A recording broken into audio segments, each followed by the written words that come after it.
You thank you. अपना केड़ा इलाका है? मैं दिल्ली तो हाँ जी। दिल्ली तो है कह के बदले लैंदा मैनू पंजाब कहंदे है, दिल्ली भी नप लैंदा मैनू पंजाब कहंदे है। हाँ जी किदां? कंदकोट से आए हैं। कंदूकोट से आए हैं। अच्छा मैं ये पूछना चाहांगी कोई मसला तो नहीं होया इधर पासे आने लगे? जिन्ना डर से सब निकल गया। उन्होंने नहीं वो मसला किया? नहीं कुछ नहीं किया जब उन्होंने परमिशन दी। हाँ फर्स्ट तो ਤੁਹਾਡੀ गवर्नमेंट ਨੂੰ ਸ਼ੁਕਰੀਆ ਜਿਨ੍ਹਾਂ ਨੇ ਸਾਨੂੰ ਵੀਜ਼ਾ ਅਪਲਾਈ ਕੀਤਾ। ਗੁਰਪ੍ਰੀਤ ਸਿੰਘ ਗੁਰਪ੍ਰੀਤ ਸਾਹਿਬ ਖਬਰਾਂ ਇਹ ਵੀ ਆ ਰਹੀਆਂ ਨੇ ਕਿ ਬਹੁਤ ਸਾਰੇ ਸਿੱਖ ਯਾਤਰੀ ਨੇ ਜਿਹੜੇ ਜਿਨ੍ਹਾਂ ਨੂੰ ਰੋਕ ਲਿਆ ਗਿਆ, ਇਹ ਦਰੁਸਤ ਹੈ? ਕੁਝ ਨੂੰ ਰੋਕਿਆ ਮੈਨੂੰ ਸਮਝ ਨਹੀਂ 200-300 ਬੰਦਿਆਂ ਨੂੰ ਰੋਕਿਆ ਉਹਨਾਂ ਨੇ। 200-300 ਤੁਹਾਡੀ ਸਾਈਡ ਤੋਂ ਵੀਜ਼ੇ ਅਪਰੂਵਡ ਸੀ ਪਾਸਪੋਰਟ ਤੇ।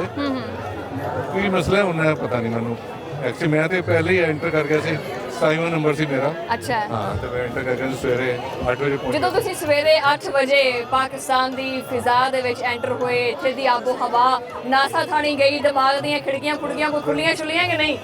ਖਿੜਕੀਆਂ ਕੀ ਕੰਨ ਵੀ ਖੁੱਲ ਗਏ ਸੀ। ਕੰਨ ਵੀ ਖੁੱਲੇ ਵੈਸੇ ਕਿੱਦਾਂ ਦਾ ਮਹਿਸੂਸ ਹੋਇਆ ਤੁਹਾਨੂੰ? ਬਹੁਤ ਵਧੀਆ ਜੀ। ਸਾਡੇ ਰੂਟਸ ਇੱਥੇ ਦੇ ਹੈਗੇ। ਮੇਰੇ ਜਿਹੜੇ ਨਾਨਕੇ ਦਾਦਕੇ ਪਿੰਡ ਹੈ ਅੱਛਾ ਉਹ ਲਾਲੇ ਮੂਸਾ ਕੋਟਰੇ ਵਾਲਾ ਦਾ ਗਿਆ। ਅੱਛਾ ਮੇਰੇ ਦਾਦਕੇ ਨਾਨਕੇ ਸਭ ਮੇਰੇ ਫਾਦਰ ਦੀ ਪੈਦਾਇਸ਼ ਇੱਥੇ ਦੀ ਹੈ। ਮੇਰੇ ਚਾਚੇ ਤਾਇਆ ਦੀ ਪੈਦਾਇਸ਼ ਹੈ। ਮੇਰੇ ਮਾਮੇ ਇੱਥੇ ਪੈਦਾ ਹੋਏ ਹਾਂ ਤੇ ਉਹ ਤਾਂ ਸਾਡੇ ਤੇ ਦਿਲ ਦੀਆਂ ਤਾਰਾਂ ਫਿਰ ਖੜਕਦੀਆਂ ਨੇ।